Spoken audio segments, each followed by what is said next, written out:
জয় মা তারার জয়, জয় শ্রী গুরু বামদেবের জয়।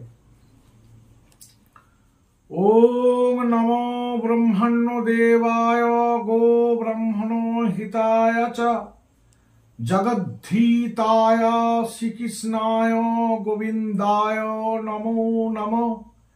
হে কৃষ্ণ করুণা সিন্ধু দীনবন্ধু জগৎপতে গোপীশ গোপিকাকান্ত রাধাকান্ত নমস্তুতে।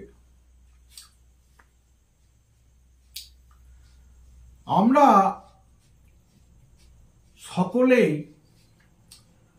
প্রভু শ্রী বিষ্ণুর আশীর্বাদে এই ধরাধামে বাস করছি বা মনুষ্য জীবন পেয়েছি। আমরা যখন ওপারে যাব, শ্রী বিষ্ণুর পাদপদ্ম লাভ করব, ঠিক তার আগে একটি নদী আছে। সেই নদীটির নাম বৈতরণী নদী। সেই নদীতে ফুটন্ত গরম জল প্রবাহিত হচ্ছে। সেই নদীটি পার হতে হবে। সেই নদীটি পার হতে গেলে পাড়ের কড়ি লাগে। আমরা শাস্ত্রে জেনেছি যে স্বর্গধামে তিনটি লোক আছে: শিবলোক, বিষ্ণুলোক আর যমলোক। যারা মুনি ঋষি তারা খুব সহজেই শিবলোকে পৌঁছে যান। আর আমরা যারা মনুষ্য জাতি ভগবান শ্রী বিষ্ণুর আশীর্বাদে এই মর্ত্যলোকে বাস করছি,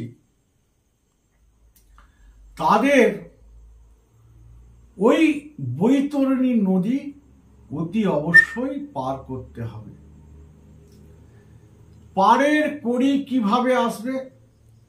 সেটা আসে পুণ্য ফলে।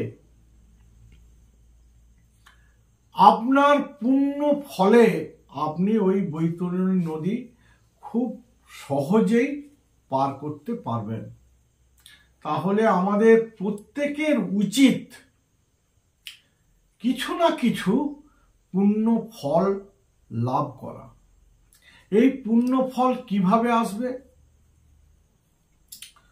প্রথম কথা, সত্য কথা বলা।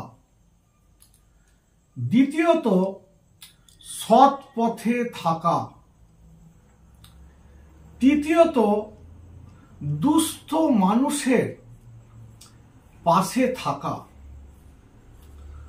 চতুর্থ, মানুষের উপকার করা। এই ধরনের কর্মগুলির মাধ্যমে আপনার পুণ্য ফল আসবে।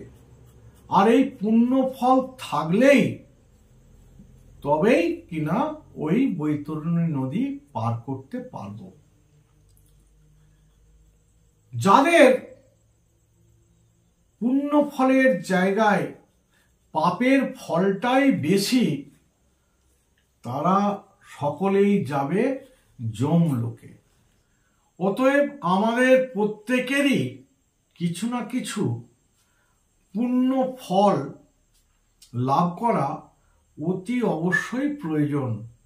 তা না হলে ওই বৈতরণী নদী পার হওয়াও যাবে না, আর ভগবান শ্রী বিষ্ণুর পাদপদ্ম লাভ করাও যাবে না।